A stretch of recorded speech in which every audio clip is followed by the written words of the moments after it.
According to WTOP News, college degrees are losing more career clout. Many companies are increasingly dropping four-year degree requirements, putting more emphasis on experience.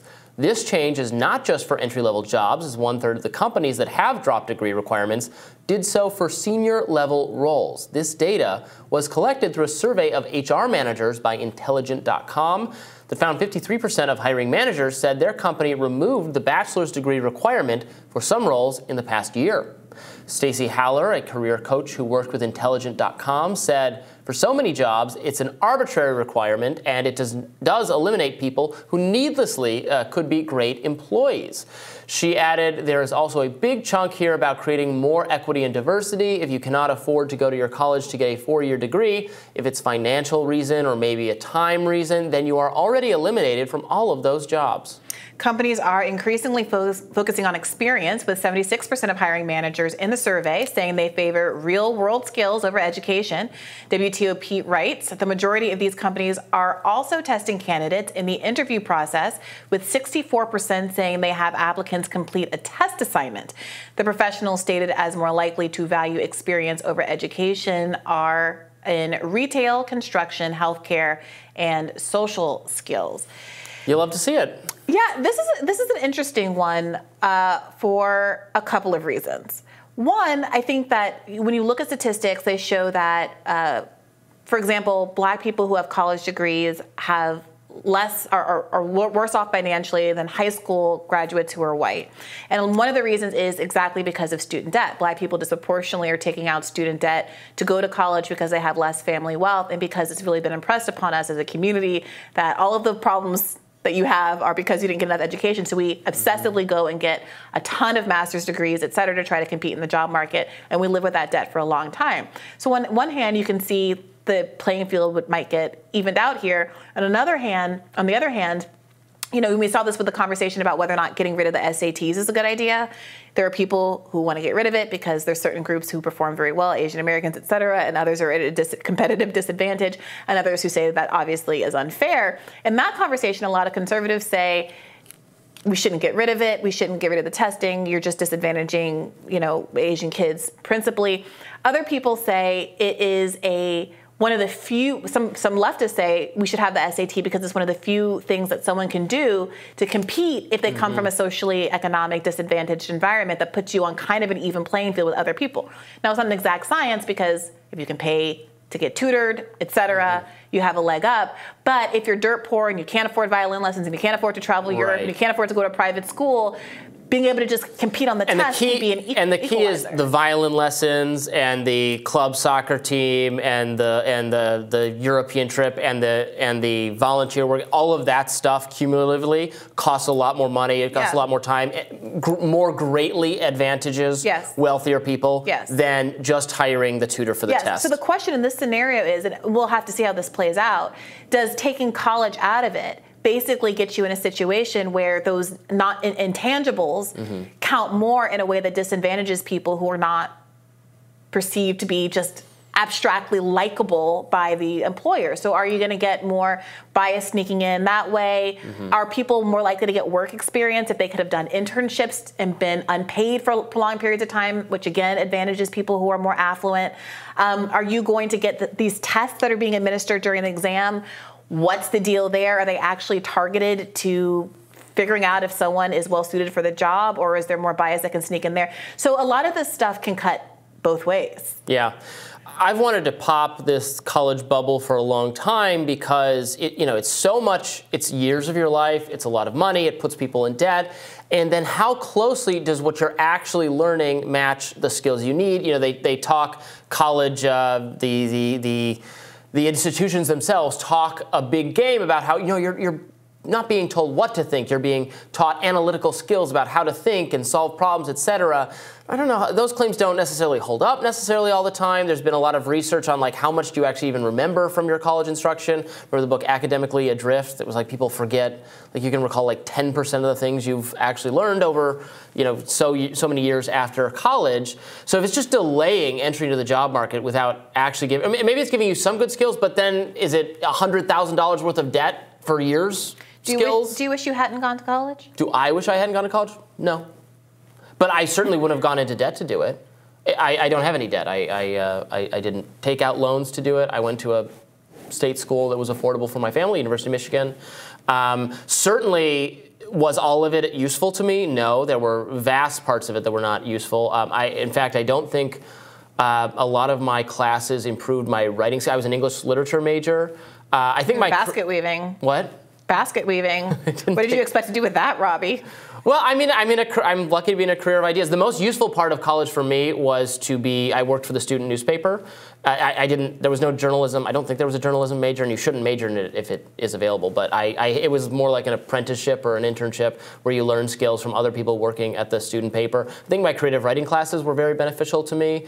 I think most of my classes could be. You're a writer. Your other job is as a journalist at Reason, and it sounds like you're. I think I used You're telling me you didn't learn a lot in college. You said that up front, but you're explaining to me the other words that are coming out of your mouth. I didn't say it was me.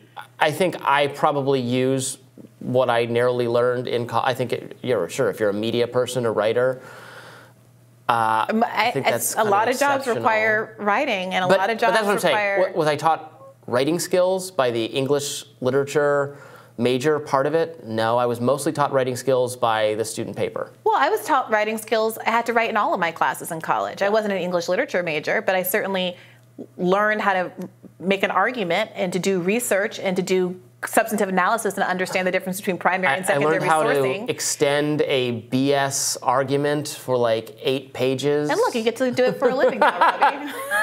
8 minutes is a lot shorter than 8 pages. The point you're making about University of Michigan, I have a very close friend who also went to the University of Michigan who did come out of that program with loans because his family couldn't afford it. And the problem is that even though we have these amazing state institutions like University of Michigan, even the $12,000 a year or so that it costs compared to $60,000 a year at some of these private schools is still too much for a lot of families. And so that's why, you see, frankly, Black people and historically marginalized people disproportionately going to those state schools and still coming out with more debt than other people. So again, I think that it's on balance. Well, I also support capping the tuition. Yeah, or capping if not reducing. On balance, I agree that it's a good thing for college degrees not to be unnecessarily required for jobs that obviously don't have any relationship there. Especially, I think the bigger issue is a lot of these master's degrees and continued education that these jobs kind of add on as a requirement. They say go to school for 8 years to get this job that's going to pay you $40,000 a year. It's ridiculous. It won't even pay you as much as 1 year of your tuition. It's ridiculous.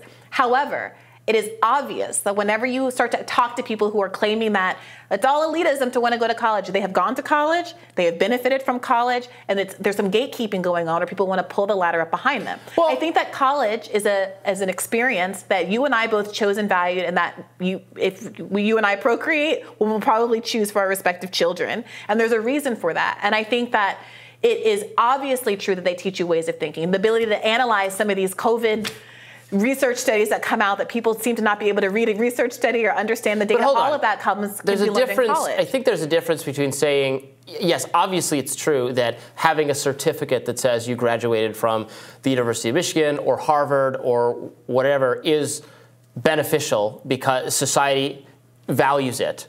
The question is how much of the reputational benefit that you get from having that degree actually does reflect some underlying learning and accruing of skills, or is it all just a reputational effect, a credentialing kind of system? Yeah. And there's somewhere in between, right? I'm not saying everything you learn at college is useless. Of course, that'd be a really impractical credentialing system whereby there's nothing useful, but everyone has to do it, pay the money, spend 4 years of their life, even though it doesn't. Clearly, it sends some kind of signal. Yeah. The question is, how precisely does the signal match what you're actually learning? And there is room for disagreement about how much of it is value, if it's valuable. I agree. And then that's why I like to look at Scandinavian models in a lot of European countries where there are fewer colleges, obviously, smaller countries, and they all are within like 10 degrees of goodness of each other. One might be considered a little bit more prestigious than the other, but the point is you go to learn the things you need to learn to then be in the workforce, and they're free.